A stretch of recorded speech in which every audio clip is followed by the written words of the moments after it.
ಎಲ್ಲರಿಗೂ ನಮಸ್ಕಾರ. Welcome to insta K S.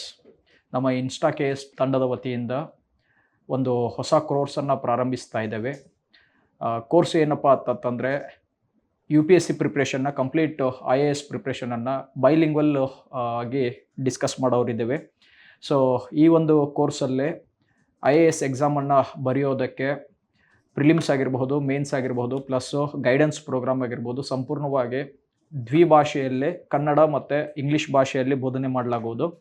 So ಇದು ಒಂದು ಕರ್ನಾಟಕದಲ್ಲೇ ಒಂದು ವಿಶೇಷ ತರಗತಿ ಅಂತ ಅನ್ಬಹುದು. ಯಾಕಂದರೆ ಕಂಪ್ಲೀಟ್ IAS ಪ್ರಿಪ್ರೇಷನನ್ನು ಕನ್ನಡಲ್ಲೇ ಫಾಲೋ ಅಪ್ ಮಾಡಿ, ಮೇನ್ಸ್ ರೈಟಿಂಗನ್ನು ಕನ್ನಡಲ್ಲಿ ಪ್ರಾಕ್ಟೀಸ್ ಮಾಡಿ, ಸೊ ಈ ಒಂದು ರಚನೆಯನ್ನು ಪ್ರಾರಂಭಿಸ್ತಾ ಇರೋವಂಥದ್ದು ಕರ್ನಾಟಕದಲ್ಲಿ ಮೊದಲ ಸಂಸ್ಥೆ.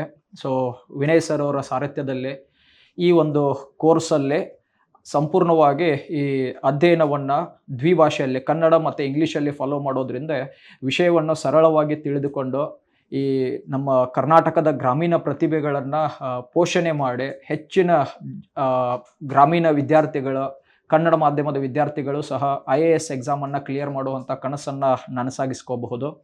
ಸೊ ಈ ಒಂದು ಕೋರ್ಸಿನ ಭಾಗವಾಗಿ ನಾನು ನಿಮ್ಮ ಶಶಾಂಕ್ ಹೆಗ್ಗಣ್ಣವರ್ ಜಿಯೋಗ್ರಫಿ ಸಬ್ಜೆಕ್ಟ್ ಅಥವಾ ಭೂಗೋಳಶಾಸ್ತ್ರ ಸಬ್ಜೆಕ್ಟನ್ನು ಹ್ಯಾಂಡಲ್ ಮಾಡ್ತಾ ಇದ್ದೇನೆ.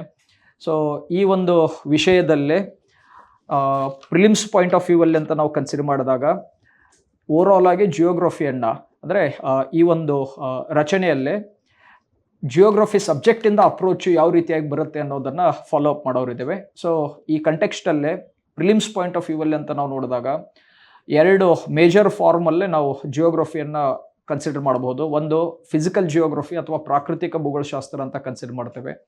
ಎರಡನೇದು ಹ್ಯೂಮನ್ ಜಿಯೋಗ್ರಫಿಕ್ ಆಸ್ಪೆಕ್ಟ್ಸ್ ಅಂತ ಬರುತ್ತೆ, ಮಾನವ ಭೂಗೋಳಶಾಸ್ತ್ರಕ್ಕೆ ಸಂಬಂಧಪಟ್ಟಿರುವಂಥ ವಿಷಯಗಳು.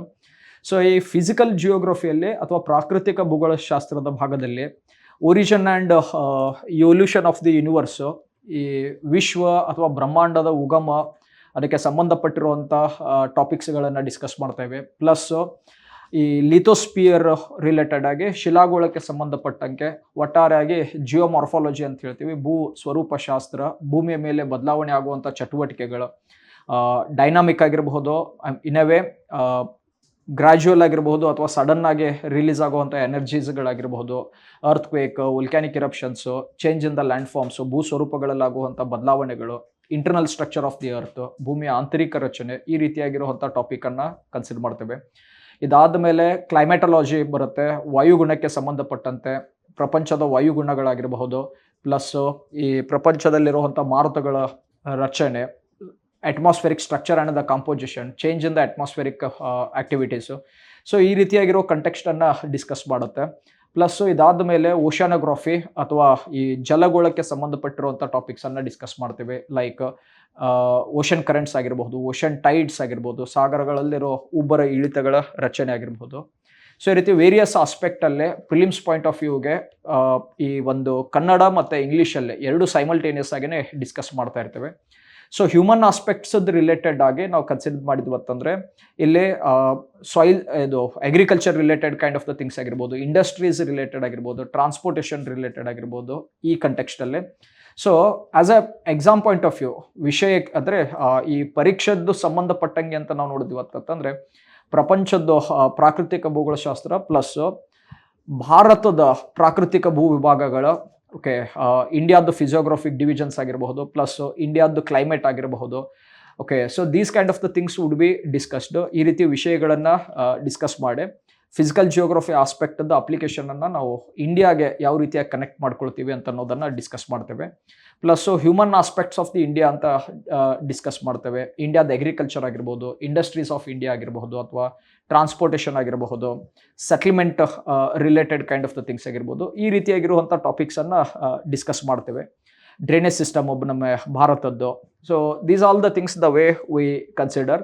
And few human geography related general theories, ಸಾಮಾನ್ಯವಾಗಿ ಅದು ಪ್ರಪಂಚಕ್ಕಾಗಿರ್ಬೋದು ಪ್ಲಸ್ ಭಾರತಕ್ಕೆ, ಲೈಕ್ ಸೆನ್ಸಸ್ದು ರಿಲೇಟೆಡ್ ಆಗಿ, ಪಾಪ್ಯುಲೇಷನ್ ಡೆನ್ಸಿಟಿ, ಲಿಟ್ರಸಿದ್ ರಿಲೇಟೆಡ್ ಆಗಿ. ಸೊ ಈ ರೀತಿಯಾಗಿ ಡೆಮೋಗ್ರಫಿಗೆ ಸಂಬಂಧಪಟ್ಟಂಗೆ, ಜನಸಂಖ್ಯಾಶಾಸ್ತ್ರಕ್ಕೆ ಸಂಬಂಧಪಟ್ಟಿರುವಂಥ ಟಾಪಿಕ್ಸನ್ನು ಫಾಲೋ ಅಪ್ ಮಾಡ್ತೇವೆ. Plus UPSC has one common theme. ಪ್ರತಿ ವರ್ಷ ನಾವು ನೋಡಿದ್ವಿ ಅಂತಂದರೆ ಈ ವರ್ಲ್ಡ್ ಜಿಯೋಗ್ರಫಿ ಆಗಿರ್ಬೋದು ಪ್ಲಸ್ ಇಂಡಿಯನ್ ಜಿಯೋಗ್ರಫಿ ಆಗಿರ್ಬೋದು ಸರ್ಟನ್ ಕ್ವಶನ್ಸ್ಗಳನ್ನು ನಾವು ನೋಡಿದ್ವಿ ಅಂತಂದ್ರೆ ಮ್ಯಾಪ್ ಬೇಸ್ಡ್ ಕ್ವಶನ್ಸ್ಗಳನ್ನು ಫಾಲೋ ಅಪ್ ಮಾಡ್ತಾರೆ.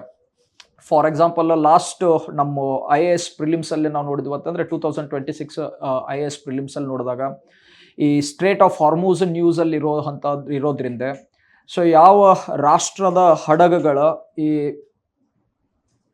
ಹಾರ್ಮೂಸ್ ಜಲಸಂಧಿಯನ್ನ ದಾಟಿ ಅರೇಬಿ ಸಮುದ್ರಕ್ಕೆ ಬರ್ಬೇಕಂತಂದ್ರೆ ಯಾವ ರಾಷ್ಟ್ರಗಳ ಹಡಗುಗಳ ದಾಟಿ ಬರಬಹುದು ಅಂತ ಹೇಳಿ. ಇನ್ನವೇ ಇಂಡೈರೆಕ್ಟ್ ಆಗಿ ಅವ್ರು ಏನ್ ಕೇಳ್ತಾ ಇದ್ದಾರೆ, ಈ ಪರ್ಷಿಯನ್ ಗಲ್ಫಿಗೆ ಹತ್ಕೊಂಡಿರುವಂತ ಕಂಟ್ರೀಸ್ಗಳು ಯಾವುದು ಅಂತ ಹೇಳಿ ಕೇಳ್ತಾ ಇದ್ರು. ಸೊ ನ್ಯೂಸ್ ಅಲ್ಲಿ ಇರುವಂತ ಟಾಪಿಕ್ ಅನ್ನ ಕನೆಕ್ಟ್ ಮಾಡಿಕೊಂಡು ಸಾಧ್ಯ ಆದಷ್ಟು ವರ್ಲ್ಡ್ ಜಿಯೋಗ್ರಫಿದು ಮ್ಯಾಪಿಂಗ್ ರಿಲೇಟೆಡ್ ಕ್ವಶನ್ ಕೇಳ್ತಿರ್ತಾನೆ.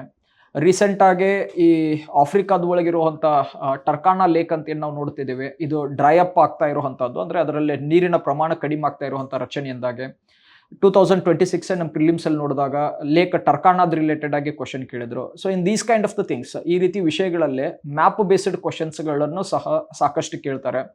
ಸೊ ಎಷ್ಟು ಪಾಸಿಬಲ್ ಆಗುತ್ತೋ ಕರೆಂಟ್ ಅಫೇರ್ಸ್ ಬೇಸಿಸ್ ಮೇಲೆ ಯಾವುದು ಮ್ಯಾಪ್ ಬೇಸ್ಡ್ ಕ್ವಶನ್ಸ್ಗಳನ್ನ ಕೇಳಬಹುದು ಅಂತ ಹೇಳಿ ಕ್ಲಾಸ್ ರೂಮಲ್ಲಿ ಡಿಸ್ಕಸ್ ಮಾಡಿ ಅದರದ್ದು ಒಂದು ಅಪ್ರೋಚಲ್ಲೇ ನಮ್ಮ ಪ್ರಿಪ್ರೇಷನ್ ಯಾವ ರೀತಿಯಾಗಿರಬಹುದು ಅಂತ ಅನ್ನೋದನ್ನ ಕನ್ಸಿಡರ್ ಮಾಡ್ತೇವೆ. ಸೊ ಇದಾದ ಮೇಲೆ ಕೆಲವು ಟಾಪಿಕ್ಸ್ಗಳಂತ ನಾವು ಕನ್ಸಿಡರ್ ಮಾಡಿವಿ ಅಂದರೆ ಮೇನ್ಸ್ದು ರಿಲೇಟೆಡ್ ಆಗಿ ಈ ಜಿಯೋಗ್ರಫಿಗೆ ಸಂಬಂಧಪಟ್ಟಂಗೆ ನಾವು ನೋಡಿದ್ವಿ ಅಂತಂದ್ರೆ again it goes as the same salient features of the world physical geography. ಈ ಪ್ರಪಂಚದ ಭೂಗೋಳಶಾಸ್ತ್ರಕ್ಕೆ ಸಂಬಂಧಪಟ್ಟಿರೋದು ಪ್ರಮುಖವಾಗಿ ಪ್ರಾಕೃತಿಕ ಭೂಗೋಳಶಾಸ್ತ್ರಕ್ಕೆ ಸಂಬಂಧಪಟ್ಟಿರುವಂತಹ ವಿಷಯಗಳನ್ನ ಡಿಸ್ಕಸ್ ಮಾಡ್ತೇವೆ. ಫಾರ್ ಎಕ್ಸಾಂಪಲ್ ಜಿಯೋಮಾರ್ಫಾಲಜಿ ಆಗಿರಬಹುದು. ಈ ಜಿಯೋಮಾರ್ಫಾಲಜಿಯಲ್ಲಿ various land forms created by the various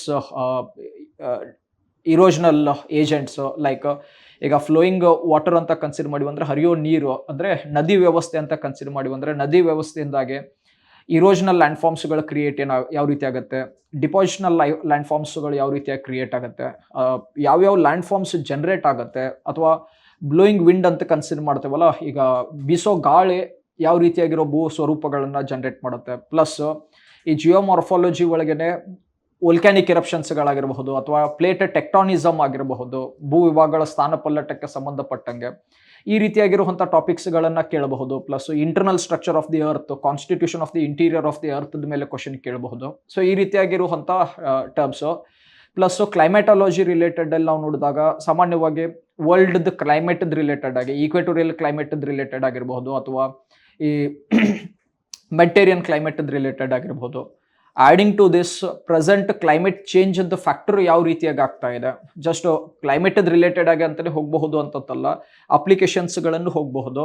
for example ಈ ಗ್ಲೋಬಲ್ ವಾರ್ಮಿಂಗ್ ರಿಲೇಟೆಡ್ ಆಗಿ ಕ್ಲೈಮೇಟ್ ಮೇಲೆ ಯಾವ ರೀತಿಯಾಗಿ ಇಂಪ್ಯಾಕ್ಟ್ ಆಗ್ತಾ ಇದೆ, ಪ್ರೆಸೆಂಟ್ ಇದೇ ನಮ್ಮ 2026ರಲ್ಲಿ ಆಗ್ತಾ ಇರುವಂಥ ಎಲ್ನಿನ ಚಟುವಟಿಕೆಯಿಂದಾಗೆ ಅಥವಾ ಎಲ್ನಿನ ಇಫೆಕ್ಟ್ ಇಂದ ಮಾನ್ಸೂನ್ ಕ್ಲೈಮೇಟ್ ಮೇಲೆ ಯಾವ ರೀತಿಯಾಗಿ ಪ್ರಭಾವ ಬೀರುತ್ತೆ ಅನ್ನೋದ್ರ ಮೇಲೆ ಕ್ವಶನ್ ಕೇಳಬಹುದು. ಸೊ ಪ್ರೆಸೆಂಟ್ ಆಗಿ ಏನು ನಡೀತಾ ಇರುತ್ತೆ ಅದರದ್ದು ಅಪ್ಲಿಕೇಶನ್ ಓರಿಯೆಂಟೆಡ್ ಆಗು ಕ್ವಶನ್ಸ್ಗಳನ್ನ ಕೇಳುವಂಥ ಪಾಸಿಬಿಲಿಟಿ ಇರುತ್ತೆ.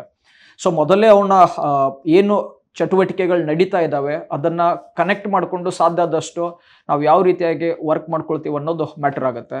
ಸಿಮಿಲರ್ಲಿ ಓಷಾನೋಗ್ರಾಫಿ ರಿಲೇಟೆಡ್ ಆಗಿ ಕೇಳಬಹುದು. ಓಷಾನಿಕ್ ವಾಟರ್ದು ಎಸಿಡಿಫಿಕೇಶನ್ ಆಗಿರ್ಬೋದು ಅಥವಾ change in the composition of the oceanic water structure ಆಗಿರಬಹುದು. ಓಷನ್ ಕರೆಂಟ್ಸ್ ರಿಲೇಟೆಡ್ ಆಗಿ ಓಷನ್ ಟೈಡ್ಸ್ ಇವತ್ತರದ ಅಪ್ಲಿಕೇಶನ್ ಮೇಲೆ ಕ್ವಶನ್ ಕೇಳಬಹುದು. ಓಷನ್ ಕರೆಂಟ್ಸ್ ಮೇಲೆ ಅಂದ್ರೆ ಸಾಗರ ಪ್ರವಾಹಗಳದ್ದು ಪ್ರಾಮುಖ್ಯತೆ ಮೇಲೆ ಕ್ವಶನ್ಸ್ಗಳನ್ನ ಕೇಳಬಹುದು. ಈ ರೀತಿಯಾಗಿ ಪ್ರಾಕೃತಿಕ ಭೂಗೋಳಶಾಸ್ತ್ರದಿಂದನೂ ಸಹ ಪ್ರಶ್ನೆಗಳನ್ನ ಕೇಳಲಾಗತ್ತೆ. ಆಡಿಂಗ್ ಟು ದಿಸ್ ಎರಡನೇ ಸೆಕ್ಷನ್ದ ಒಳಗಂತ ನಾವು ನೋಡಿದ್ವಿ ಅಂತಂದ್ರೆ ಮೇಜರ್ ಆಗಿ ಈ ನ್ಯಾಚುರಲ್ ರಿಸೋರ್ಸಸ್ಗಳಂತ ಏನು ನಾವು ನೋಡ್ತೇವೆ, ಕೀ ನ್ಯಾಚುರಲ್ ರಿಸೋರ್ಸಸ್ ಪ್ರಮುಖ ನೈಸರ್ಗಿಕ ಸಂಪನ್ಮೂಲಗಳು ಪ್ರಪಂಚದಲ್ಲಿ ಯಾವ ರೀತಿಯಾಗಿ ಹಂಚಿಕೆ ಆಗಿವೆ, ಪ್ಲಸ್ ನಮ್ಮ ಭಾರತದಲ್ಲಿ ಏಷ್ಯಾದಲ್ಲಿ ಯಾವ ರೀತಿಯಾಗಿ ಹಂಚಿಕೆ ಆಗಿವೆ ಅಂತೇಳಿ ವಿಶೇಷವಾಗಿ ಭಾರತದ ಪ್ರಾಮುಖ್ಯತೆಯೊಂದಿಗೆ ಕೇಳುವಂಥ ಸಂಭವನೀಯತೆ ಹೆಚ್ಚಿರುತ್ತೆ. ಇಂಡಿಯನ್ ಸಬ್ ಕಾಂಟಿನೆಂಟ್ ಅಂತ ಏನು ನಾವು ನೋಡ್ತೇವೆ, ಭಾರತ ಉಪಖಂಡದಲ್ಲಿ ಹೆಂಗೆ ಹಂಚಿಕೆ ಆಗಿದೆ. ಫಾರ್ ಎಕ್ಸಾಂಪಲ್ಲು ಈಗ ರೀಸೆಂಟ್ ಆಗಿ ನಾವು ನೋಡಿದ್ವಿ ಅಂತಂದ್ರೆ ಇಂಡಿಯನ್ ಗೌರ್ಮೆಂಟು ಕ್ರಿಟಿಕಲ್ ಮಿನರಲ್ ರಿಸೋರ್ಸಸ್ಗೆ ಸಂಬಂಧಪಟ್ಟಂಗೆ ಈ ಪ್ರಮುಖ ಖನಿಜಗಳಿಗೆ ಸಂಬಂಧಪಟ್ಟಂಗೆ ಅಂತ ನಾವು ನೋಡಿದಾಗ 2025ರಲ್ಲಿ ಒಂದು ಯೋಜನೆಯನ್ನ ರೂಪಣೆ ಮಾಡಿದ್ರು. ಸೊ ಈ ರೇರ್ ಅರ್ತ್ ಎಲಿಮೆಂಟ್ಸ್ಗಳಂತ ಏನು ನಾವು ಕನ್ಸಿಡರ್ ಮಾಡ್ತೇವಲ್ಲ, ಈ ರೇರ್ ಅರ್ತ್ ಎಲಿಮೆಂಟ್ಸ್ಗಳನ್ನ ಬಳಕೆ ಯಾವ ರೀತಿಯಾಗಿ ಮಾಡಬೇಕು, ಯಾಕಂದ್ರೆ we are moving on to the activity of 4th industrial revolution, 4ನೇ ಒಂದು ಕೈಗಾರಿಕಾ ಕ್ರಾಂತಿಯಲ್ಲಿ ಮೂವ್ ಆಗ್ತಿದ್ದೀವಿ ಅಂತಂದ್ರೆ ಆರ್ಟಿಫಿಷಿಯಲ್ ಇಂಟೆಲಿಜೆನ್ಸ್ ಆಗಿರ್ಬೋದು, ಇಂಟರ್ನೆಟ್ ಆಫ್ ಥಿಂಗ್ಸ್ ಆಗಿರಬಹುದು ಅಥವಾ ಈ ಡಿಜಿಟಲ್ ಪ್ಲಾಟ್ಫಾರ್ಮ್ಸ್ ಆಗಿರ್ಬೋದು, ಎಲೆಕ್ಟ್ರಾನಿಕ್ ಗ್ಯಾಜೆಟ್ಸ್ಗಳದ್ದು ರಿಲೇಟೆಡ್ ಆಗಿ ಅಂತ ನೋಡಿದಾಗ ಇವ್ರದ್ದು ಮ್ಯಾನುಫ್ಯಾಕ್ಚರಿಂಗಲ್ಲೇ ರೇರ್ ಅರ್ತ್ ಎಲಿಮೆಂಟ್ಸ್ಗಳದ್ದು ಪ್ರಾಮುಖ್ಯತೆ ಏನಾಗುತ್ತೆ, ಹೆಚ್ಚಾಗುತ್ತೆ.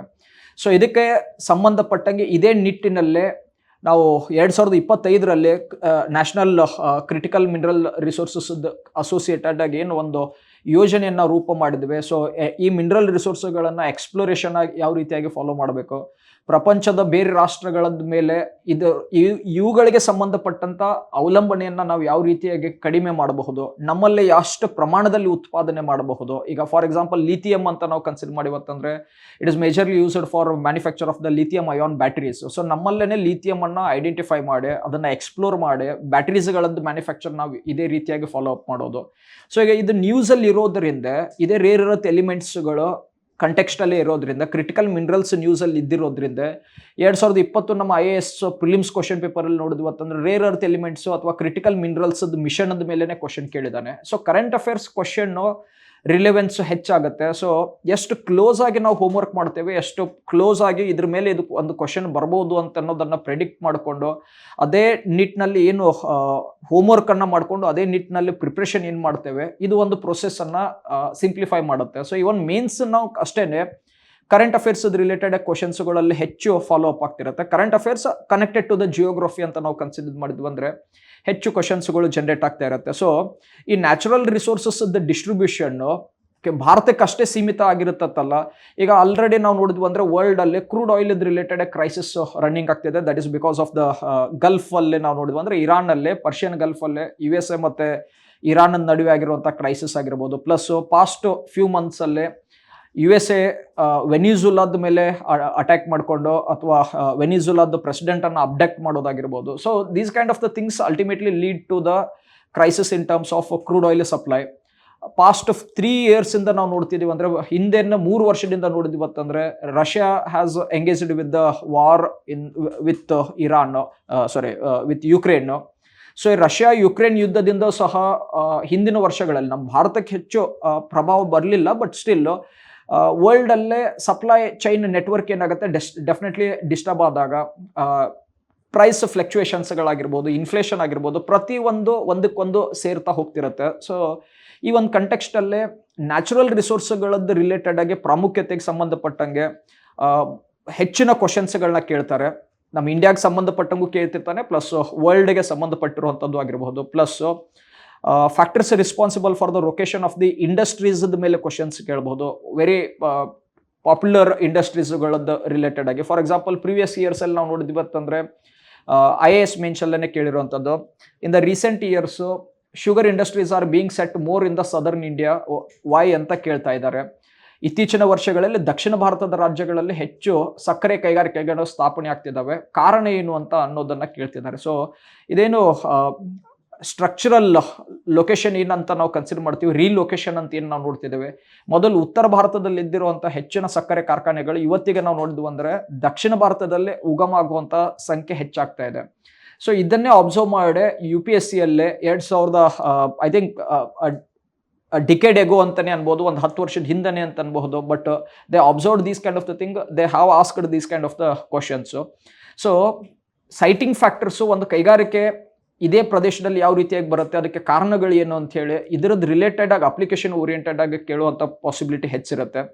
ಪ್ಲಸ್ ಈ ಇಂಪಾರ್ಟೆಂಟ್ ಜಿಯೋಗ್ರಫಿಕಲ್ ಫಿನಾಮಿನಾಸ್ ಅಂತ ಏನು ನಾವು ನೋಡ್ತೇವೆ, ಅರ್ತ್ ಕ್ವೇಕ್ ಆಗಿರ್ಬೋದು, ಸುನಾಮಿ ಆಗಿರ್ಬೋದು, ವೋಲ್ಕ್ಯಾನಿಕ್ ಆಕ್ಟಿವಿಟೀಸ್ ಆಗಿರ್ಬೋದು, ಸೈಕ್ಲೋನ್ ರಿಲೇಟೆಡ್ ಆಗಿರ್ಬೋದು, ಆವರ್ತ ಮಾರುತಗಳಿಗೆ ಸಂಬಂಧಪಟ್ಟಂಗೆ ಆಗಿರ್ಬೋದು, ಯೂಥರದ್ದು ರಿಲೇಟೆಡ್ ಆಗಿ ಕ್ವಶನ್ಸ್ಗಳನ್ನ ಕೇಳ್ತಾರೆ. For example 2025 UPSC mains question paper ಅನ್ನ ನೋಡಿದ್ವಿ ಅಂತಂದ್ರೆ as asked the straight forward question 2025 IAS mains ಬಗ್ಗೆನೇ ಮಾತಾಡ್ತಾ ಇದ್ದೀವಿ.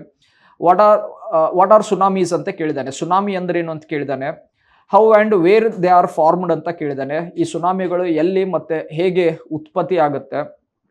ಕಂಟಿನ್ಯೂ ಮಾಡಿದಾನೆ ಅದೇ ಕ್ವಶನ್ ಅಲ್ಲಿ, ವಾಟ್ ಆರ್ ದೇರ್ ಕಾನ್ಸಿಕ್ವೆನ್ಸಸ್, ಈ ಸುನಾಮಿ ಆದಮೇಲೆ ಅಥವಾ ಅದರಿಂದ ಆಗುವಂಥ ಪ್ರಭಾವ ಏನು ಅಂತ ಕೇಳ್ತಿದ್ದಾನೆ. ಎಕ್ಸ್ಪ್ಲೇನ್ ವಿತ್ ಸೂಟೇಬಲ್ ಎಕ್ಸಾಂಪಲ್ಸ್ ಅಂತ ಕೇಳ್ತಾ ಇದ್ದಾನೆ, ಅಂದರೆ ಸೂಕ್ತ ಒಂದು ಉದಾಹರಣೆಯೊಂದಿಗೆ ವಿವರಿಸಿ ಅಂತ ಕೇಳ್ತಿದ್ದಾನೆ. ಸೊ ಸ್ಟ್ರೇಟ್ ಫಾರ್ವರ್ಡ್ ಆಗಿದ್ದಿರುವಂಥ ಕ್ವಶನ್ಸ್ಗಳು ಈ ರೀತಿಯಾಗಿರುವಂಥ ಕ್ವಶನ್ಸ್ಗಳಂತ ನಾವು ನೋಡಿದ್ವಿ ಅಂದರೆ. ಪ್ಲಸ್ ಪ್ರೀವಿಯಸ್ ಇಯರ್ಸ್ ಒಳಗೆ ನಾವು ನೋಡಿದ್ವಿ ಅಂತಂದ್ರೆ has asked the question on how are the cyclones are named ಅಂತ ಕ್ವಶನ್ ಕೇಳಿದ್ದ. ಆವರ್ತ ಮಾರುತಗಳನ್ನ ಯಾವ ರೀತಿಯಾಗಿ ಹೆಸರು ಕೊಡ್ತಾ ಇದ್ದೀವಿ ಅಂತ ಹೇಳಿ. So very technical, very theoretical questions ಅಂತ ಹೇಳಬಹುದು. ಬಟ್ ಸ್ಟಿಲ್ ಇದನ್ನ ಈ ರೀತಿಯಾಗಿರುವಂಥ ಕ್ವಶನ್ಸ್ಗಳನ್ನ ಅವರು ಫ್ರೇಮ್ ಮಾಡ್ತಿದ್ದಾರೆ, ಈ ರೀತಿಯಾಗಿರೋ ಕ್ವಶನ್ಸ್ಗಳನ್ನ ಕೇಳ್ತಿದ್ದಾರೆ. ಅದೇ ನಿಟ್ಟಲ್ಲೇ ನಮ್ಮದು ಪ್ರಿಪ್ರೇಷನ್ ಅಪ್ರೋಚನು ಇರಬೇಕಾಗತ್ತೆ. Plus major are critical geographical features ಆಗಿರಬಹುದು, ಲೈಕ್ ಈಗ ಪ್ರಪಂಚದಲ್ಲಿರುವಂಥ ಪ್ರಮುಖ ಜಲ ಮೂಲಗಳಾಗಿರ್ಬೋದು, ವಾಟರ್ ಬಾಡೀಸ್ ಆಗಿರ್ಬೋದು, ಐಸ್ ಕ್ಯಾಪ್ಸ್, ಪೋಲಾರ್ ರೀಜನ್ ಒಳಗಿರುವಂಥ ಹಿಮದ ರಚನೆ ಆಗಿರ್ಬೋದು, ಅದು ಕರಗೋವಂಥ ರಚನೆ ಆಗಿರಬಹುದು. ರೀಸೆಂಟ್ ಆಗಿ 2025 ಮೇನ್ಸಲ್ಲಿ ಈ ಗ್ಲೋಬಲ್ ವಾರ್ಮಿಂಗ್ ಇಂದಾಗೆ ಈ ಧ್ರುವದ ಹಿಮ ಏನು ಕರಗತ್ತೆ, ಇದರಿಂದಾಗೆ ಈ ಸಣ್ಣ ಸಣ್ಣ ದ್ವೀಪ ರಾಷ್ಟ್ರಗಳ ಮೇಲೆ ಪ್ರಭಾವ ಯಾವ ರೀತಿಯಾಗಿ ಬೀಳುತ್ತೆ ಅಂತ ಅನ್ನೋದರದ್ದು ರಿಲೇಟೆಡ್ ಆಗಿ ಕ್ವಶನ್ ಕೇಳಿದ್ದಾರೆ. ಇದೇ ಲಾಸ್ಟ್ UPSC ಮೇನ್ಸ್ ಅಲ್ಲೇ ಕೇಳಿರುವಂಥದ್ದು. So due to that global warming effect, when the polar ice sheet is going to melt and what would be the impact, sea level rise ಆಗುತ್ತಂತ ಏನು ಹೇಳ್ತೇವೆ, ಸಮುದ್ರ ಮಟ್ಟ ಏರೋದ್ರಿಂದ ತೀರದಲ್ಲಿರುವಂಥ ಸಣ್ಣ ಸಣ್ಣ ದ್ವೀಪ ರಾಷ್ಟ್ರಗಳಿಗೆ ಡೆಫಿನೆಟ್ ಆಗಿ ಇದು ಪ್ರಾಬ್ಲಮ್ ಕ್ರಿಯೇಟ್ ಮಾಡೇ ಮಾಡುತ್ತೆ. ಫಾರ್ ಎಕ್ಸಾಂಪಲ್ ಈಗ ಮಾಲ್ಡೀವ್ಸ್ ಆಗಿರಬಹುದು, ನಮ್ಮದು ಕೇಂದ್ರಾಡಳಿತ ಪ್ರದೇಶ ಆಗಿರಬಹುದು, ಲಕ್ಷದ್ವೀಪ ಆಗಿರಬಹುದು, ಪ್ಲಸ್ ಈ ಪ್ಯಾಸಿಫಿಕ್ ಓಷಾನಿಕ್ ರೀಜನ್ ಒಳಗಿರುವಂಥ ಸಣ್ಣ ಸಣ್ಣ ದ್ವೀಪ ರಾಷ್ಟ್ರಗಳು, ಕಿರಿಬಾಟಿ ಆಗಿರ್ಬೋದು, Samoa, Tokelau, these kind of the places ಅಂತ ನಾವು ನೋಡಿದ್ವಿ ಅಂತಂದ್ರೆ they are on the verge of extinction due to the rising sea level. ಸಮುದ್ರ ಮಟ್ಟ ಏರೋದ್ರಿಂದ ಇವುಗಳು ನಾಶ ಆಗುವಂಥ ಸಂಭವನೀಯತೆ ಇದೆ. ಇಂಥ ಒಂದು ಸೂಕ್ಷ್ಮವಾದ ವಿಷಯಗಳನ್ನು ಸಾಮಾನ್ಯವಾಗಿ UPSC ಹೆಚ್ಚು ಕೇರ್ಫುಲ್ ಆಗಿ ಇದರದ್ದು ರಿಲೇಟೆಡ್ ಆಗಿ ಸ್ಟಡಿ ಮಾಡಿ ಅದರದ್ದು ರಿಲೇಟೆಡ್ ಆಗಿ ಕ್ವಶನ್ಸ್ಗಳನ್ನ ಅದು ಫ್ರೇಮ್ ಮಾಡ್ತಿರ್ತಾರೆ. ಸೊ ಎನಿ ಕ್ಲೈಮೇಟ್ ಚೇಂಜ್ ಫಿನಾಮಿನಾಸ್ ಅದು ಆಗಿರಬಹುದು, ಇವ್ರದ್ದು ರಿಲೇಟೆಡ್ ಆಗಿ ಅಸೋಸಿಯೇಟೆಡ್ ಆಗಿ ಜಿಯೋಗ್ರಫಿ ಕಂಟೆಕ್ಸ್ಟ್ ಒಳಗೆ ಕ್ವಶನ್ಸ್ಗಳನ್ನ ಕೇಳೋ ಸಂಭವನೀಯತೆ ಬರುತ್ತೆ. ಲೈಕ್ ಗ್ಲೇಷಿಯರ್ಸ್ ಫಾಸ್ಟ್ ಮೆಲ್ಟಿಂಗ್, ಈ ಹಿಮ ನದಿಗಳು ಹೆಚ್ಚು ವೇಗವಾಗಿ ಕರಗ್ತಾ ಇದ್ದಾವೆ ಈಗ. ಸೊ ಇದ್ರದ್ದು ಇಂಪ್ಯಾಕ್ಟ್ ಏನು ಬರುತ್ತೆ ಅಂತೇಳಿ, it could be connected to environmental studies related kind of the question, or it could be connected to geography also. ಪರಿಸರ ವಿಜ್ಞಾನಕ್ಕೆ ಸಂಬಂಧಪಟ್ಟಂಗೂ ಇಂಥ ಕ್ವಶನ್ಸ್ ಅನ್ನ ಫ್ರೇಮ್ ಮಾಡಬಹುದು, ಅಥವಾ ಜಿಯೋಗ್ರಫಿಗೆ ಸಂಬಂಧಪಟ್ಟಂಗೂ ಈ ರೀತಿಯಾಗಿರುವಂಥ ಕ್ವಶನ್ಸ್ ಅನ್ನ ಕೇಳಬಹುದು. So in any case water bodies related ಪ್ರಪಂಚದ ಕೆಲವು ಪ್ರಮುಖ ಜಲ ಭಾಗಗಳಾಗಿರಬಹುದು, ವೆಟ್ಲ್ಯಾಂಡ್ಸ್ಗಳಾಗಿರ್ಬೋದು, ಜೌಗು ಪ್ರದೇಶಗಳಾಗಿರ್ಬೋದು, ಇವ್ರದ್ದು ರಿಲೇಟೆಡ್ ಆಗಿ ಅವ್ರದ್ದು ಅಪ್ಲಿಕೇಶನ್ಸ್ಗಳದ್ದು ರಿಲೇಟೆಡ್ ಆಗಿ ಕ್ವಶನ್ಸ್ಗಳನ್ನ ಅದು ಏನು ಕೇಳೋವಂಥ ಪಾಸಿಬಿಲಿಟಿ ಇರುತ್ತೆ. ಪ್ಲಸ್ ವರ್ಲ್ಡ್ ಕ್ಲೈಮೇಟಿಗೆ ಸಂಬಂಧಪಟ್ಟಂಗೆ ಈ ಫ್ಲೋರಾ ಮತ್ತು ಫ್ಲೋನಾದು ರಿಲೇಟೆಡ್ ಆಗಿ ಸಸ್ಯವರ್ಗ ಮತ್ತು ಪ್ರಾಣಿ ವರ್ಗಕ್ಕೆ ಸಂಬಂಧಪಟ್ಟಂಗೆ ಕ್ವಶನ್ಸ್ಗಳನ್ನು ಕೇಳುವಂಥ ಸಂಭವನೀಯತೆ ಇರುತ್ತೆ. ಈ ಫಿಸಿಕಲ್ ಜಿಯೋಗ್ರಫಿಕಲ್ ಆಸ್ಪೆಕ್ಟ್ಸ್ ಆಫ್ ಇಂಡಿಯಾದ ಮೇಲೆ ಕ್ವಶನ್ ಕೇಳಬಹುದು, ಲೈಕ್ ಕ್ಲೈಮೇಟ್ ಆಫ್ ಇಂಡಿಯಾ ಅಂತ ಕೇಳಬಹುದು, ಡ್ರೈನೇಜ್ ಸಿಸ್ಟಮ್ ಆಫ್ ಇಂಡಿಯಾ ಆಗಿರಬಹುದು, R any river water dispute related ಆಗಿ ಕೇಳಬಹುದು. ಇದೇ ಕಂಟೆಕ್ಸ್ಟಲ್ಲೇ ಈ ರೀಜನಲ್ ಡಿಸ್ಪ್ಯಾರಿಟೀಸ್ ಮೇಲೆ ಕ್ವಶನ್ಸ್ ಅನ್ನ ಕೇಳಬಹುದು, ಆರ್ಥಿಕವಾಗಿ ಅಥವಾ ಸಾಮಾಜಿಕವಾಗಿ ಇದ್ದಿರುವಂಥ ಈ ಪ್ರಾದೇಶಿಕ ಸಮತೋಲನಕ್ಕೆ ಸಂಬಂಧಪಟ್ಟಂಗಾಗಿರಬಹುದು, ಸಾಯಿಲ್ಸ್ ಆಫ್ ಇಂಡಿಯಾದ ಮೇಲೆ ಕ್ವಶನ್ಸ್ ಕೇಳಬಹುದು, ಅಥವಾ interlinking of the river programs ಮೇಲೆ ಕ್ವಶನ್ಸ್ಗಳನ್ನ ಕೇಳಬಹುದು, ನದಿ ಜೋಡಣೆಗೆ ಸಂಬಂಧಪಟ್ಟಂಗೆ. So any of these kind of the things are possible. Human ಜಿಯೋಗ್ರಫಿಗೆ ರಿಲೇಟೆಡ್ ಆಗಿ ನೋಡಿ ಬಂದರೆ ಡೆಮೋಗ್ರಫಿದ ಮೇಲೆ, ಜನಸಂಖ್ಯಾ ಶಾಸ್ತ್ರದ ಮೇಲೆ ಕೇಳಬಹುದು, ಅರ್ಬನೈಜೇಷನ್ ಮೇಲೆ ಕೇಳಬಹುದು, ಮೈಗ್ರೇಷನ್ ಪ್ಯಾಟರ್ನ್ ಮೇಲೆ ಕೇಳಬಹುದು, ಅಥವಾ ನಮ್ಮ ಭಾರತದಲ್ಲೇ ಜನವಸತಿಯ ರಚನೆ ಯಾವ ರೀತಿಯಾಗಿದೆ, ಗ್ರಾಮೀಣ ಪ್ರದೇಶದ ಜನಸಂಖ್ಯೆ ಯಾವ ರೀತಿಯಾಗಿದೆ, ಅಥವಾ ಈ ನಗರ ಪ್ರದೇಶಗಳ ಜನಸಂಖ್ಯೆ ಯಾವ ರೀತಿಯಾಗಿದೆ. ಲಾಸ್ಟ್ 2025ಗೆ ನಾನು ಒಂದು ಕ್ವಶನ್ ಅನ್ನ ಪಾಯಿಂಟ್ ಔಟ್ ಮಾಡ್ತೀನಿ, ಬೇಕಿದ್ರೆ ನೀವು ಅಬ್ಸರ್ವ್ ಮಾಡ್ಬೋದು ಯಾವ ರೀತಿಯ ಕ್ವಶನ್ ಫ್ರೇಮ್ ಮಾಡ್ತಾನೆ ಅಂತೇಳಿ. 2025 UPSC ಮೇನ್ಸ್ ಅಲ್ಲಿ ಕೇಳುವಂಥ question, discuss the distribution and density of the population in the Ganga river basin ಅಂತ ಕೇಳ್ತಿದ್ದಾನೆ. ಈ ಗಂಗಾ ನದಿಯ ಪಾತ್ರದಲ್ಲೇ ಹಂಚಿಕೆ ಆಗಿರುವಂಥ ಜನಸಂಖ್ಯೆ ಮತ್ತು ಜನಸಾಂದ್ರತೆದ ಕುರಿತು ಬರೀರಿ ಅಂತ ಕೇಳ್ತಿದ್ದಾನೆ. ಬಟ್ ಅಲ್ಲಿ ಕಂಟೆಕ್ಸ್ಟ್ ಹೆಂಗೆ ತಗೊಳ್ತಿದ್ದಾನೆ ಅಂತಂದ್ರೆ, population distribution in the Ganga river basin with special reference to land, soil and water resources ಅಂತ ಕೇಳಿದ್ದಾನೆ. ಈ ಜನಸಂಖ್ಯೆ ಮತ್ತೆ ಜನಸಾಂದ್ರತೆ ಏನು ಹಂಚಿಕೆಯಾಗಿದೆ ಇದನ್ನ ಯಾವುದಂತಂದಾಗ ಭೂ ಸ್ವರೂಪ, ಮಣ್ಣು ಮತ್ತೆ ಜಲ ಸಂಪನ್ಮೂಲಕ್ಕೆ ಸಂಬಂಧಿಸಿದಂತೆ ವಿಶೇಷ ಉಲ್ಲೇಖದೊಂದಿಗೆ ಬರೆಯಿರಿ ಅಂತ ಹೇಳ್ತಿದ್ದಾನೆ. ಸೊ ಕ್ವೈಟ್ ನ್ಯಾಚುರಲ್ ಆಗಿ ನಾವು ಯೂಶಲಿ ಹೇಳ್ತೇವೆ, ಸಮತಟ್ಟಾದ ಪ್ರದೇಶ ಇತ್ತಂದ್ರೆ, flat surface, plane like structure ಇತ್ತಂದ್ರೆ ಪಾಪ್ಯುಲೇಷನ್ ಸಪೋರ್ಟ್ ಮಾಡುವಂಥ ಪಾಸಿಬಿಲಿಟಿ ಹೆಚ್ಚಿರುತ್ತೆ. ರಗಡ್ ಟೋಪೋಗ್ರಫಿ ಅಂದ್ರೆ ಏರಿಳಿತದಿಂದ ಕೂಡಿರೋ ಭೂ ಸ್ವರೂಪಕ್ಕೆ ಕಂಪೇರ್ ಮಾಡಿ ಅಂದ್ರೆ ಸಮತಟ್ಟಾದ ಪ್ರದೇಶಗಳಿಗೆ ಜನಸಂಖ್ಯೆ ಅಂದ್ರೆ ಜನವಸತಿ ಸಾಮಾನ್ಯವಾಗಿ ಈಸಿಯಾಗಿ ಸೆಟ್ ಮಾಡ್ಬೋದು. ಸೊ ಜನಸಂಖ್ಯೆ ಹೆಚ್ಚಾಗುವಂಥ ಪಾಸಿಬಿಲಿಟಿ ಇರುತ್ತೆ. ಪ್ಲಸ್ ಸಾಯಿಲ್ ಫರ್ಟೈಲ್ ಸಾಯಿಲ್ ಇತ್ತಂದ್ರೆ ಅಗ್ರಿಕಲ್ಚರ್ದ ರೋಲ್ ಹೆಚ್ಚಾಗುತ್ತೆ. ಕೃಷಿಯ ಚಟುವಟಿಕೆ ಹೆಚ್ಚಿದೆ ಅಂತಂದ್ರೆ ಹೆಚ್ಚು ಜನಸಂಖ್ಯೆನ ಸಪೋರ್ಟ್ ಮಾಡುತ್ತೆ, ಯಾಕಂದ್ರೆ ಕಂಟಿನ್ಯೂಸ್ ಆಗಿ ಫುಡ್ ಅವೈಲಬಿಲಿಟಿ ಇರುತ್ತೆ. ವಾಟರ್ ರಿಸೋರ್ಸಸ್, ಇರಿಗೇಟೆಡ್ ವಾಟರ್ ಅದು ಇತ್ತಂತಂದ್ರೆ ಕೃಷಿಯ ಚಟುವಟಿಕೆ ಅದು ಅಂತ ನಾವು ನೋಡ್ತೀವಲ್ಲ ಹೆಚ್ಚಾಗುತ್ತೆ. ಸೊ ಆಟೋಮೆಟಿಕ್ ಆಗಿ ಜನಸಂಖ್ಯೆಯನ್ನ ಅದು ಸಪೋರ್ಟ್ ಮಾಡ್ತಾ ಹೋಗುತ್ತೆ. ಬಟ್ ಕ್ವಶನ್ ಹೆಂಗೆ ಕೇಳ್ತಿದ್ದಾನೆ ನೋಡಿ ಅವನು, distribution and density of the population in the Ganga basin with special reference to land, soil and water resources ಅಂತಾನೆ ಕೇಳ್ತಿದ್ದಾನೆ. ಈ ಭೂಸ್ವರೂಪ, ಮಣ್ಣು ಮತ್ತೆ ಜಲ ಸಂಪನ್ಮೂಲಕ್ಕೆ ಸಂಬಂಧಪಟ್ಟಂಗೆನೆ ವಿಶೇಷವಾಗಿ ಬರೆಯಿರಿ ಅಂತ ಕೇಳ್ತಿದ್ದಾನೆ. ಸೊ ನಮ್ಗೆ ಗೊತ್ತಿದೆ ಭಾರತದಲ್ಲಿ ಹೆಚ್ಚಿನ ಜನಸಂಖ್ಯೆ ಕಂಡು ಬರೋದಂತಂದ್ರೆ ಈ ಉತ್ತರದ ಮಹಾ ಮೈದಾನ ಅಥವಾ ನಾರ್ದರ್ನ್ ಇಂಡಿಯನ್ ಪ್ಲೇನ್ ಅಲ್ಲೇ, ಉತ್ತರ ಪ್ರದೇಶ ಆಗಿರ್ಬೋದು, ಬಿಹಾರ್ ಆಗಿರ್ಬೋದು, ಇಂಥ ರಾಜ್ಯಗಳಲ್ಲೇ ನಮ್ಮ ಜನಸಂಖ್ಯೆ ಹೆಚ್ಚಿದೆ. ಬಟ್ ಕ್ಲೋಸ್ ಆಗಿ ಅಬ್ಸರ್ವೇಷನ್ ಮಾಡ್ತಿರೋದಂತಂದ್ರೆ ಅವನು ಇದು ಹ್ಯೂಮನ್ ಜಿಯೋಗ್ರಫಿ ರಿಲೇಟೆಡ್ ಆಗಿನೇ ಕೇಳಿದ್ದಾನೆ. ಡೆಮೋಗ್ರಫಿ ಭಾರತದ ಜನಸಂಖ್ಯೆಗೆ ಸಂಬಂಧಪಟ್ಟಿರುವಂತ ಕ್ವಶನ್ ಕೇಳ್ತಿದ್ದಾನೆ. ಬಟ್ ಡಿಸ್ಟ್ರಿಬ್ಯೂಷನ್ ಮೇಲೆ ಯಾವ ರೀತಿಯಾಗಿ ಕ್ವಶನ್ ಅನ್ನ ಫ್ರೇಮ್ ಮಾಡಬಹುದು ಅಂತ ಅನ್ನೋದು. So you can imagine the way from the available topics, ಇದ್ದಿರುವಂಥ ವಿಷಯಗಳಿಂದನೇ ಬೇರೆ ಬೇರೆ ಕ್ವಶನ್ಸ್ಗಳನ್ನ ಯಾವ ರೀತಿಯಾಗಿ ಅವ್ರು ಫ್ರೇಮ್ ಮಾಡಬಹುದು ಅಂತ ಹೇಳಿ. ಪ್ಲಸ್ ಎಕನಾಮಿಕ್ ಜಿಯೋಗ್ರಫಿ ರಿಲೇಟೆಡ್ ಆಗಿ ಕ್ವಶನ್ಸ್ಗಳನ್ನ ಕೇಳಬಹುದು. ಅಗ್ರಿಕಲ್ಚರ್ ಆಗಿರ್ಬೋದು, ಇಂಡಸ್ಟ್ರಿಗೆ ಸಂಬಂಧಪಟ್ಟಂಗೆ ಅಂದ್ರೆ ಭಾರತದಲ್ಲಿರುವಂಥ ಕೈಗಾರಿಕೆಗಳಿಗೆ ಸಂಬಂಧಪಟ್ಟಂಗೆ ಐರನ್ ಅಂಡ್ ಸ್ಟೀಲ್ ಇಂಡಸ್ಟ್ರಿದ ರೋಲ್ ಅನ್ನ ಕೇಳಬಹುದು, ಸಿಮೆಂಟ್ ಇಂಡಸ್ಟ್ರೀಸ್ಗಳದ್ದು ರೋಲ್ ಅನ್ನ ಕೇಳಬಹುದು, ಅಲ್ಯೂಮಿನಿಯಂ ಇಂಡಸ್ಟ್ರೀಸ್ ರೋಲ್ ಬಗ್ಗೆ ಕೇಳಬಹುದು, ಅಥವಾ ಅವ್ರದ್ದು ಡಿಸ್ಟ್ರಿಬ್ಯೂಷನ್ ಮೇಲೆ ಕ್ವಶನ್ಸ್ಗಳನ್ನ ಕೇಳಬಹುದು. This all the things how we can say. Adding to this, land resources ಮೇಲೆ ಕೇಳಬಹುದು, ಅಂದ್ರೆ ಲ್ಯಾಂಡ್ ಯುಟಿಲೈಸೇಷನ್ ಪ್ಯಾಟರ್ನ್ ಅಂತ ಹೇಳ್ತೇವೆ. ಲ್ಯಾಂಡ್ ಡಿಗ್ರೇಡೇಷನ್ ರಿಲೇಟೆಡ್ ಆಗಿ ಕ್ವಶನ್ ಕೇಳಬಹುದು. ನಮ್ಮ ಭಾರತದಲ್ಲಿರುವಂತಹ ಭೂ ಪ್ರದೇಶದ ಎಷ್ಟು ಪ್ರದೇಶ ಅರಣ್ಯದಲ್ಲಿದೆ ಅಥವಾ ಎಷ್ಟು ಪ್ರದೇಶ ನಮ್ಮದು ಅಗ್ರಿಕಲ್ಚರ್ ಅಲ್ಲಿದೆ, ಸೆಟ್ಲ್ಮೆಂಟ್ ಒಳಗೆ ಎಷ್ಟು ಪರ್ಸೆಂಟ್ ಆಗಿದೆ, that is a land put to non agriculture use ಅಂತ ಹೇಳ್ತೇವೆ. ಸೊ ಈ ರೀತಿಯಾಗಿ ಇದ್ದಿರುವಂಥ ಭಾಗಗಳಲ್ಲಿ ಬೇರೆ ಬೇರೆ ಭೂ ಬಳಕೆ ರಚನೆ ಯಾವ ರೀತಿಯಾಗಿದೆ ಅಂತ ಅನ್ನೋದ್ರ ಮೇಲೆ ಕ್ವಶನ್ ಕೇಳಬಹುದು. ಎಷ್ಟು ಪರ್ಸೆಂಟೇಜ್ ಚೇಂಜ್ ಆಗಿದ್ದಿದೆ ಅಂತ ಅನ್ನೋದನ್ನ ಕೇಳಬಹುದು. ಸೊ 1950s ಅಲ್ಲಿ ಇಂಡಿಯಾದ ಫಾರೆಸ್ಟೆಡ್ ಏರಿಯಾ ಎಷ್ಟಿದೆ ಅಂತ ಕೇಳಬಹುದು. ಅದನ್ನ ಕಂಪೇರ್ ಮಾಡಿದಾಗ what are the suitable measures taken by the government of India to improve the forested structure of the India ಅಂತ ಹೇಳಿ. Because our target is to increase India's forested area to 1/3 of India's surface area. So ಭಾರತದ 1/3 ಭಾಗದಷ್ಟು ಅರಣ್ಯ ಪ್ರದೇಶದಲ್ಲಿ ಬರಬೇಕು. So ಪ್ರತಿ ವರ್ಷ ಪ್ರತಿ ಅವಧಿಯಲ್ಲಿ ನಾವು ನೋಡಿದ್ವಿ ಅಂತಂದ್ರೆ ಅರಣ್ಯ ಪ್ರದೇಶದ ವೃದ್ಧಿಯನ್ನ ಮಾಡುವಂತ ಗುರಿಯನ್ನ ತಗೊಳ್ತಾ ಇರ್ತೀವಿ. ಸೊ ಅದ್ರದ್ ಮೇಲೆ ಅನಾಲಿಟಿಕಲ್ ಆಗಿ ಕ್ವಶನ್ ಕೇಳಬಹುದು. ಫಾರ್ ಎಕ್ಸಾಂಪಲ್, ಈ ಗುರಿಯನ್ನ ನಾವು ಸಾಧಿಸುವಂತ ರಚನೆಯಲ್ಲಿ ಎಷ್ಟು ಯಾವ ಮೇಜರ್ಸ್ಗಳನ್ನ ತಗೊಂಡಿದ್ದೇವೆ, ಅವು ಎಷ್ಟು ಪ್ರಮಾಣದ ಒಳಗೆ ಅವನ್ನ ಇಂಪ್ಲಿಮೆಂಟ್ ಮಾಡ್ತಾ ಇದ್ದಾವೆ. ಸೊ ಈ ರೀತಿಯಾಗಿ ಕೇಳುವಂತಂದ್ರೆ ಫಾರೆಸ್ಟ್ ರಿಲೇಟೆಡ್ ಆಗಿ ಪ್ರೋಗ್ರಾಮ್ಸ್ಗಳು, ಕಮ್ಯುನಿಟಿ ರಿಸರ್ವ್ಸ್ ಆಗಿರ್ಬೋದು, ಕನ್ಸರ್ವೇಟಿವ್ ರಿಸರ್ವ್ಸ್ಗಳಾಗಿರ್ಬೋದು, ಸೋಷಿಯಲ್ ಫಾರೆಸ್ಟ್ರಿ ಆಗಿರ್ಬೋದು, urban forestry, rural forestry, multiple ಫಾರ್ಮದ ಒಳಗೆ ಇದನ್ನ ಕ್ವಶನ್ಸ್ಗಳನ್ನ ಫ್ರೇಮ್ ಮಾಡಬಹುದು. At the same time forest resources ಅವರದ್ದು ಕನ್ಸರ್ವೇಷನ್ ಎಫರ್ಟ್ಸ್ ಮೇಲೆ ಆಗಿರಬಹುದು, ವಾಟರ್ ರಿಸೋರ್ಸಸ್ ಮತ್ತೆ ಅದರದ್ದು ಮ್ಯಾನೇಜ್ಮೆಂಟ್ ರಿಲೇಟೆಡ್ ಆಗಿರ್ಬೋದು, ವಾಟರ್ ಶೆಡ್ ಡೆವಲಪ್ಮೆಂಟ್ ಪ್ರೋಗ್ರಾಮ್ಸ್, ಈ ಜಲಾನಯನ ಪ್ರದೇಶ ಅಭಿವೃದ್ಧಿ ಯೋಜನೆಗಳಿಗೆ ಸಂಬಂಧಪಟ್ಟಂಗೆ ಕ್ವಶನ್ಸ್ಗಳನ್ನ ಕೇಳಬಹುದು. ಇಂಟರ್ಲಿಂಕಿಂಗ್ ಆಫ್ ದ ರಿವರ್ಸ್ ಮೇಲೆ ಇದೇ ಕಂಟೆಕ್ಸ್ಟ್ ಒಳಗನ್ನ ಕ್ವಶನ್ ಕೇಳಬಹುದು. ಗಂಗಾ ನದಿಯಿಂದ ಕಾವೇರಿ ನದಿಗೆ ಸಂಪರ್ಕವನ್ನ ತಗೊಳ್ಳೋದಾಗಿರ್ಬೋದು. Mean to say larger perspective ಅಲ್ಲೇ northern Indian rivers are perennial, southern rivers are seasonal. Northern rivers ಉತ್ತರದ ಭಾರತದ ನದಿಗಳು ಪ್ರವಾಹಗಳು ಹೆಚ್ಚು ಬರುತ್ತೆ, ನಮ್ಮ ದಕ್ಷಿಣ ಭಾರತಗಳಲ್ಲಿ ಬರಗಾಲಗಳು ಹೆಚ್ಚು ಬರುತ್ತೆ. ಸೊ ಅಲ್ಲಿರೋ ಸರ್ಪ್ಲಸ್ ವಾಟರ್ ಅನ್ನ ನಾವು ಸೌತಿಗೆ ಶಿಫ್ಟ್ ಮಾಡ್ತೀವಿ ಅಂತಂದ್ರೆ ನಾರ್ದರ್ನ್ ಇಂಡಿಯಾದ ಫ್ಲಡ್ಸ್ ಅನ್ನು ಕಂಟ್ರೋಲ್ ಮಾಡಬಹುದು, ಸದರ್ನ್ ಇಂಡಿಯಾದ ಡ್ರಾಟ್ಸ್ ಅನ್ನು ಓವರ್ಕಮ್ ಮಾಡಬಹುದು.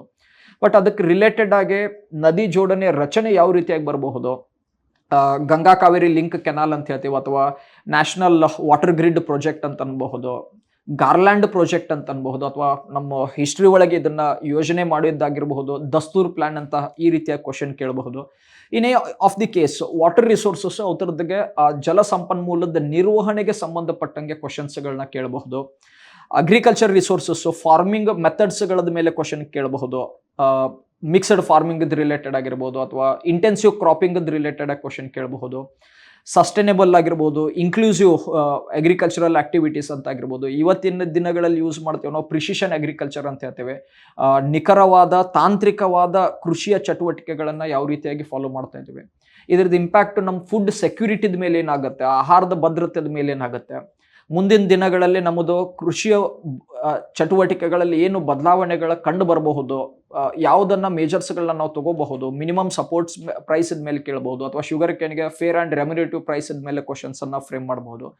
Any of these kind of the things are possible. Mineral resources ಮೇಲೆ ಹೇಳಿದ್ವಿ, ಎಸ್ಪೆಷಲಿ ನಾನು ಹೇಳಿದೆ ಕ್ರಿಟಿಕಲ್ ಮಿನರಲ್ಸ್ಗಳ ಮೇಲೆ, ಪ್ಲಸ್ ಇಂಡಸ್ಟ್ರಿಯಲ್ಲಿ ಇಂಪಾರ್ಟೆಂಟ್ ಮಿನರಲ್ಸ್ಗಳು ಇರುತ್ತೆ, ಖನಿಜ ಸಂಪನ್ಮೂಲ ಇರುತ್ತೆ, ಇವ್ರ ಮೇಲೆ ಕ್ವಶನ್ಸ್ಗಳು ಕೇಳುವಂಥ ಪಾಸಿಬಿಲಿಟಿ ಹೆಚ್ಚಿರುತ್ತೆ. ಸೊ ಒಟ್ಟಾರೆಯಾಗಿ ಮೇನ್ಸಲ್ಲೂ ಅಂತೂ ನಾವು ಕನ್ಸಿಡರ್ ಮಾಡಿವತ್ತಂದ್ರೆ ಅಗೇನ್ ದ ಅಪ್ರೋಚ್ ಅಂತ ನಾವು ನೋಡಿದ್ವಿ, ಅಂದ್ರೆ ಟಾಪಿಕ್ಸ್ ಆರ್ ದ ಸೇಮ್, ಕೇಳೋ ರೀತಿಯಲ್ಲಿ ಏನಾಗ್ತಿರುತ್ತೆ ಬದಲಾವಣೆಗಳು ಕಂಡು ಬರ್ತಾ ಇರುತ್ತೆ. So it is again the same thing like physical geography, ಪ್ರಾಕೃತಿಕ ಭೂಗೋಳಶಾಸ್ತ್ರ ಪ್ಲಸ್ ಹ್ಯೂಮನ್ ಜಿಯೋಗ್ರಫಿ, ಇವು ಎರಡದ್ರದ್ದು ಅಪ್ಲಿಕೇಶನ್ ನಮ್ಮ ಇಂಡಿಯಾದಲ್ಲಿ ಯಾವ ರೀತಿಯಾಗಿದೆ, that is a physiography of India and human aspects of the India. So ಈ ರೀತಿಯಾಗಿ ಒಂದು 7ರಿಂದ 8 ಮೇನ್ಸ್ ಜಿಯೋಗ್ರಫಿಯಿಂದ ಮೇನ್ಸಲ್ಲಿ ಕ್ವಶನ್ ಕೇಳ್ತಾ ಇರತ್ತಂದ್ರೆ ಸಾಧ್ಯ ಆದಷ್ಟು ಡೈವರ್ಸಿಫೈಡ್ ಕ್ವಶನ್ಸ್ ಆಗಿರ್ಬೋದು, ಪ್ಲಸ್ ಸಾಧ್ಯ ಆದಷ್ಟು ಅನಾಲೈಟಿಕಲ್ ಆಗಿರುವಂಥ ಕ್ವಶನ್ಸ್ಗಳನ್ನು ಕೇಳುವಂಥ ಪಾಸಿಬಿಲಿಟಿ ಅವ್ರದ್ದು ಹೆಚ್ಚಿರುತ್ತೆ. ಇಂಡಿಯಾದ ಕಂಟೆಕ್ಸ್ಟ್ಗೆ ಕನೆಕ್ಟ್ ಮಾಡ್ಕೊಂಡು ಕೇಳುವಂಥ ಪಾಸಿಬಿಲಿಟೀಸ್ ಹೆಚ್ಚಿರುತ್ತೆ. ಪ್ರಪಂಚದಲ್ಲಿ ಯಾವುದೇ ಬದಲಾವಣೆ ಆಗಲಿ ಅದಕ್ಕೆ ನಮಗೆ ಭಾರತಕ್ಕೆ ಯಾವ ರೀತಿಯಾಗಿ ಸಂಬಂಧ ಕಲ್ಪಿಸುತ್ತೆ ಅನ್ನೋದು. ಈಗ ಇರಾನಲ್ಲಿ ಕ್ರೈಸಿಸ್ ಆಗ್ತಿದೆ ಅಂತಂದ್ರೆ ಅದು ಇರಾನು USA ಸಂಬಂಧಪಟ್ಟಿದೆ ಅಂತಲ್ಲ. ಸೊ ನಮಗೆ ಕ್ರೂಡ್ ಆಯಿಲ್ದು ಅಥವಾ ನಮ್ಮದು ಎನರ್ಜಿ ಸೆಕ್ಯೂರಿಟಿಗೆ ಅದು ಹೆಂಗೆ ಡಿಸ್ಟರ್ಬ್ ಮಾಡುತ್ತೆ ಅನ್ನೋಂಥ ಕಂಟೆಕ್ಸ್ಟ್ ಒಳಗೆ ಬರಬಹುದು. So that's why we can say in the recent past ಅಲ್ಲಿ ನಾವು ನೋಡಿದ್ವಿ ಅಂತಂದ್ರೆ non conventional energies, solar energy ಆಗಿರ್ಬೋದು, ವಿಂಡ್ ಎನರ್ಜಿ ಆಗಿರ್ಬೋದು, ಅಥವಾ ಈ ನ್ಯೂಕ್ಲಿಯರ್ ಎನರ್ಜಿ ಆಗಿರಬಹುದು, ಇಂಥದ್ದನ್ನ ಹೆಚ್ಚಾಗಿ ಉತ್ಪಾದನೆ ಮಾಡೋದಕ್ಕೆ ನಾವು ಪ್ರಾಮುಖ್ಯತೆಯನ್ನ ಕೊಡ್ತಾ ಇದ್ದೇವೆ. ಸೊ ಈ ಒಂದು ನಿಟ್ಟಿನಲ್ಲಿ ಸಂಪೂರ್ಣವಾಗಿ ಪ್ರಿಲಿಮ್ಸ್ ಆಗಿರಬಹುದು, ಮೇನ್ಸ್ ಆಗಿರಬಹುದು, IAS UPSC ಕ್ವಶನ್ ಅನ್ನ ಕೇಳೋ ರೀತಿಯಲ್ಲೇ ಪ್ರತಿಯೊಂದು ವಿಷಯಗಳನ್ನ ಆಳವಾಗಿ ಸಾಧ್ಯ ಆದಷ್ಟು ಕನ್ನಡ ಮತ್ತೆ ಇಂಗ್ಲಿಷ್ ಭಾಷೆಯಲ್ಲಿ ಇನ್ ಡಿಟೇಲ್ ಆಗಿನೇ ಅನಾಲೈಸಿಸ್ ಮಾಡ್ತಾ ಎಷ್ಟು ಪಾಸಿಬಲ್ ಆಗುತ್ತೋ ಸಿಲೆಬಸ್ ಅನ್ನ 2 ಭಾಷೆಯಲ್ಲೇ ಕವರ್ ಮಾಡ್ತಾ ಈ ಪ್ರೊಸೆಸ್ ಅನ್ನ ಈಸಿಯಾಗಿ ಮಾಡ್ಬೇಕಂತನ್ನೋ ಒಂದು ಯೋಜನೆಯನ್ನೇ ನಾವೀಗ ರೂಪಿಸಿಕೊಂಡಿರುವಂಥದ್ದು. ಸೊ ವಿನಯ್ ಸರ್ ಅವರ ಸಾರಥ್ಯದಲ್ಲೇ ಪ್ರತಿಯೊಂದು ಹಂತವಾಗಿ ಪ್ರತಿಯೊಂದನ್ನು ಡಿಸ್ಕಸ್ ಮಾಡ್ತಾ ಅಪ್ಗ್ರೇಡ್ ಮಾಡ್ತಾ ಪ್ರತಿಯೊಂದು ವಿಷಯಗಳನ್ನ ಚಾಪ್ಟರ್ಸ್ಗಳನ್ನ ಬೋಧನೆ ಮಾಡೋ ರಚನೆಯನ್ನ ಅಭಿವೃದ್ಧಿಯನ್ನ ಮಾಡ್ತಾ ನಮ್ಮ ಗ್ರಾಮೀಣ ಪ್ರತಿಭೆಗಳಿಗೆ, ಕನ್ನಡ ಮಾಧ್ಯಮದ ವಿದ್ಯಾರ್ಥಿಗಳಿಗೆ ಈ ಒಂದು ಸಂಪೂರ್ಣವಾದ ವಿಷಯ ಏನಿದೆ UPSC, ಯಾಕಂದ್ರೆ IAS ಆಗೋದಂತಾದ ಕನಸು ಇಂಗ್ಲಿಷಲ್ಲಿ ಹಿಡಿತ ಇರದೇ ಇದ್ದಾಗ ಕನ್ನಡದಲ್ಲಿ IAS ಅನ್ನ ಬರೆದು ಸಹ ಇದನ್ನ ಕನಸನ್ನ ನನಸ ಮಾಡ್ಕೋಬಹುದು. ಸೊ ಈ ಕಂಟೆಕ್ಸ್ಟ್ ಅಲ್ಲೇ ಈ ಜಸ್ಟ್ ಕ್ಲಾಸ್ ರೂಮ್ ಅಲ್ಲಿ ನಾವು ಟೀಚ್ ಮಾಡ್ತೀವಿ ಇದರಿಂದನೇ ಮುಗಿದು ಹೋಗುತ್ತನ್ನೋ ಅಂಥದ್ದು ಇರಲ್ಲ. ಕನ್ನಡ ಮತ್ತು ಇಂಗ್ಲಿಷ್ ಭಾಷೆಯಲ್ಲೇ ಪ್ರತಿ ಸಬ್ಜೆಕ್ಟ್ಗೆ ಸಂಬಂಧಪಟ್ಟಂಗೆ ನಿರಂತರವಾಗಿ ಟೆಸ್ಟ್ ಸಿರೀಸ್ಗಳನ್ನ ಕಂಡಕ್ಟ್ ಮಾಡೋದು, ಈ ಪ್ರೀವಿಯಸ್ ಇಯರ್ ಕ್ವಶನ್ಸ್ ಪೇಪರ್ಸ್ಗಳನ್ನ ಸಾಲ್ವ್ ಮಾಡೋದಾಗಿರ್ಬೋದು, ಆ ಕ್ವಶನ್ಸ್ಗಳನ್ನ ಸಾಲ್ವ್ ಮಾಡಬೇಕಾದ್ರೆ ಯಾವ್ಯಾವ ಟ್ರಿಕ್ಸ್ಗಳನ್ನು ನಾವು ಫಾಲೋ ಅಪ್ ಮಾಡ್ಬೋದು, so that we can crack these kind of the exams easily. ಸರಳವಾಗಿ ಈ ರೀತಿ ಎಕ್ಸಾಮ್ಸ್ಗಳನ್ನ ಕ್ಲಿಯರ್ ಮಾಡೋದಕ್ಕೆ ನಮ್ಮ ಯೋಜನೆಗಳು ಯಾವ ರೀತಿಯಾಗಿರಬೇಕು. ಮೆಂಟರ್ಶಿಪ್ ಪ್ರೋಗ್ರಾಮ್ಸ್ ಅವೈಲೇಬಲ್ ಇರುತ್ತೆ. ನೀವು ಯಾವಾಗಲೇ ಬಂದಿದ್ದೀರ ಅಂತಂದ್ರು ಯಾವುದೇ ವಿಷಯಕ್ಕೆ ಸಂಬಂಧಪಟ್ಟಂತೆ ಏನಾದರೂ ಡೌಟ್ ಇದೆ ಅಂತಂದ್ರು ಇಮಿಡಿಯೇಟ್ ಆಗಿ ನಿಮ್ಮ ಡೌಟ್ಸ್ ಅನ್ನ ಕ್ಲಿಯರ್ ಮಾಡೋಕ್ಕೆ ಮೆಂಟರ್ಸ್ಗಳು ಅವೈಲೇಬಲ್ ಇದ್ದೇ ಇರ್ತಾರೆ. ಇವನ್ ಆನ್ಲೈನಲ್ಲಿ ಇದ್ದೀರಾ ಅಂತ ಕನ್ಸಿಡರ್ ಮಾಡಿದ್ರೆ ಅಂತಂದ್ರೆ ನೀವು ಮೊದಲೇ ಮೆಂಟರ್ ಜೊತೆ ಡಿಸ್ಕಷನ್ ಅಪಾಯಿಂಟ್ಮೆಂಟ್ ಅನ್ನ ಫಾಲೋ ಅಂದ್ರೆ ಕನ್ಸಿಡರ್ ಮಾಡಿದಿರತ್ತಂದ್ರೆ ಸ್ಪೆಸಿಫಿಕ್ ಟೈಮ್ ಫ್ರೇಮ್ ಅಲ್ಲೇ ನಿಮಗೆ ಮೆಂಟರ್ಸ್ಗಳು ಅವೈಲೇಬಲ್ ಇದ್ದು ನಿಮ್ಮ ಡೌಟ್ಸ್ಗಳನ್ನ ಕ್ಲಿಯರ್ ಮಾಡಿ ಕೊಡ್ತಾರೆ. ಕನ್ನಡಲ್ಲಿದ್ದಾಗ ಕನ್ನಡಲ್ಲೇ ಡೌಟ್ಸ್ಗಳನ್ನು ಕ್ಲಾರಿಫಿಕೇಶನ್ ಕೊಡ್ತಾರೆ. ಸೊ ಈ ಒಂದು ನಿಟ್ಟಿನಲ್ಲೇ ಬಿಗಿನಿಂಗಿಂದ ಹಿಡ್ಕೊಂಡು ಎಂಡ್ವರೆಗೂ ಅಂತ ನಾವು ನೋಡಿದ್ವತ್ತಂದ್ರೆ ಸಂಪೂರ್ಣವಾಗಿ ಯಾವುದೇ ತೊಂದರೆ ಬರದೇ ಇರೋ ರೀತಿಯಲ್ಲೇ ಪ್ರತಿಯೊಂದು ಹಂತವಾಗಿ ಇದನ್ನ ಡಿಸ್ಕಸ್ ಮಾಡೋದಕ್ಕೆ ಪ್ರಾಮುಖ್ಯತೆಯನ್ನು ಕೊಡ್ತಾ ಇದ್ದೀವಿ. ಪ್ಲಸ್ ನಮ್ಮ ಅನನ್ಯ ಸಾಧನ ಮ್ಯಾಗಝಿನ್ ಇಂದ ಕನ್ಸಿಡರ್ ಮಾಡಿದ್ವತ್ತಂದ್ರೆ ಕನ್ನಡ ಆಗಿರ್ಬೋದು, ಇಂಗ್ಲಿಷ್ ಆಗಿರ್ಬೋದು, ಸೇಮ್ ಟಾಪಿಕ್ಸ್ಗಳನ್ನ ಕನ್ನಡಲ್ಲೂ ಭಾಷಾಂತರ ಮಾಡಿಕೊಂಡು ಸಾಧ್ಯ ಆದಷ್ಟು ಪ್ರತಿಯೊಂದು ಟಾಪಿಕ್ಸ್ಗಳನ್ನ ಯಾಕಂದ್ರೆ ಎಷ್ಟೋ ನಮ್ಮಲ್ಲಿ ಇಂಗ್ಲಿಷ್ ಪದಗಳ ಕನ್ನಡಗಳಲ್ಲಿ ಅವುಗಳಿಗೆ ಅರ್ಥ ಸಿಗೋದೇ ಇಲ್ಲ. ಬಟ್ ಅಷ್ಟಾಗಿಯೂ ಸಹ ಸಾಧ್ಯ ಆದಷ್ಟು ಅವ್ರದ್ದು ಕನ್ನಡದ ಪದಗಳನ್ನ ಹುಡುಕಿ ಅಷ್ಟೇ ಎಫೆಕ್ಟಿವ್ ಆಗಿ ಕನ್ನಡದಲ್ಲೂ ಮ್ಯಾಗಝಿನ್ಸ್ಗಳನ್ನ ತಗೊಂಡು ಬರ್ತಾ ಇದ್ದೇವೆ. ಸೊ ಓದಬೇಕಾದ್ರೆ ಕನ್ನಡ ಮತ್ತು ಇಂಗ್ಲೀಷನ್ನು ಎರಡು ಸೈಮಲ್ಟೇನಿಯಸ್ ಆಗಿ ಓದೋದ್ರಿಂದ ಏನಾಗುತ್ತೆ, ವಿಷಯದ ಮೇಲೆ ಹಿಡಿತನೂ ಹೆಚ್ಚಾಗುತ್ತೆ. ಮೇನ್ಸ್ ಬರಿಬೇಕಾದ್ರೆ ಒಂದು ಎಕ್ಸ್ಪ್ರೆಷನ್ ಅಂತ ಏನು ಹೇಳ್ತೇವೆ, ಎಕ್ಸ್ಪ್ರೆಸಿವ್ ಆಗಿ ಏನು ಇರ್ತೇವೆ ಅಂದರೆ ಹೆಚ್ಚು ವಿಷಯಗಳನ್ನು ಬರೆಯೋದಕ್ಕೆ ಅದು ಏನಾಗುತ್ತೆ, ಕಂಟೆಂಟನ್ನು ಬರೆಯೋದಕ್ಕೆ ಏನಾಗುತ್ತೆ ಸಾಧ್ಯ ಆಗುತ್ತೆ. So it's a wonderful opportunity ಅಂತ ಅನ್ಬಹುದು. ಈ ಒಂದು ರೀತಿ ಇರೋ ಅಂಥ ಏಕೈಕ ಯೋಜನೆ ಅಂತ ಅನ್ಬಹುದು, ಒಂದು ಕೋರ್ಸ್ ಅಂತ ಅನ್ಬೋದು. ಯಾಕಂದ್ರೆ ಕರ್ನಾಟಕದಲ್ಲಿ ಇಲ್ಲಿವರೆಗೂ ಕನ್ನಡದಲ್ಲಿ ಸಂಪೂರ್ಣವಾಗಿ IAS ಎಕ್ಸಾಮನ್ನು ಪ್ರಿಪ್ರೇಷನ್ ಮಾಡೋದಕ್ಕೆ ಗೈಡೆನ್ಸ್ ಅಂತ ನಾವು ನೋಡಿದ್ವಿ ಅಂತಂದ್ರೆ ಯಾವುದೇ ರೀತಿಯದ್ದು ಸಂಸ್ಥೆಗಳು ಈ ರೀತಿ ಒಂದು ಪ್ರಧಾನವಾದ ಒಂದು ಇನಿಷಿಯೇಷನ್ ಅನ್ನ ಯಾವಾಗೂ ತಗೊಂಡಿರಲಿಲ್ಲ. So it's a very good decision, great initiative by the Insta KS team. So ಈ ಒಂದು ಕೋರ್ಸನ್ನು ಸದುಪಯೋಗ ಪಡಿಸ್ಕೊಂಡು ಕನ್ನಡದಲ್ಲೇ ನಾವು ಮೇನ್ಸ್ಗಳನ್ನು ಅದು ಬರೋದು, ನಮ್ಮ ನಾಡು ಅಥವಾ ನಮ್ಮ ಭಾಷೆಯಲ್ಲೇ, ಮಾತೃಭಾಷೆಯಲ್ಲೇ ಬೆಟರ್ ವೇಯಲ್ಲಿ ಎಕ್ಸ್ಪ್ರೆಸ್ ಮಾಡಿ ನಮ್ಮಲ್ಲಿರುವಂಥ ಯೋಚನೆಗಳನ್ನು ಸರಿಯಾಗಿ ಪದಗಳಲ್ಲಿ ಅದನ್ನು ತಂದು ಬೆಟರ್ ಆನ್ಸರನ್ನು ಬರೋದು, ಹೆಚ್ಚು ಮಾರ್ಕನ್ನು ಗಳಿಸಿ ಕನ್ನಡದಲ್ಲೇ ನಾವು UPSC ಎಕ್ಸಾಮ್ಸನ್ನು ಕ್ಲಿಯರ್ ಮಾಡಬಹುದು. ಸೊ ಈ ಒಂದು ನಿಟ್ಟಿನಲ್ಲಿ ನಮ್ಮ ಎಲ್ಲ ನುರಿತ ಬೋಧಕರದ್ದು ಒಂದೇ ಪ್ರಯತ್ನ ಏನತ್ತಂದ್ರೆ ಸಾಧ್ಯ ಆದಷ್ಟು ವಿಷಯಗಳನ್ನು ಕನ್ನಡ ಮತ್ತು ಇಂಗ್ಲೀಷಲ್ಲೇ ಸ್ಟೂಡೆಂಟ್ಸ್ಗಳಿಗೆ ಅದನ್ನ ಕನ್ವಿನ್ಸ್ ಮಾಡಿ ಅದನ್ನು ತಿಳಿಸಿ ಈ ಎಕ್ಸಾಮ್ ಪ್ರೊಸೆಸನ್ನು ಈಸಿ ಮಾಡಬೇಕು ಅಂತ ಅನ್ನೋದಿದೆ. ಸೊ ಈ ಒಂದು ಕೋರ್ಸನ್ನ ಸದುಪಯೋಗ ಪಡಿಸ್ಕೊಂಡೆ, ಯಾಕಂದರೆ it is very good time for you to go through the UPSC ಪ್ರಿಪ್ರೇಷನ್ನು. So thank you very much. Have a good day.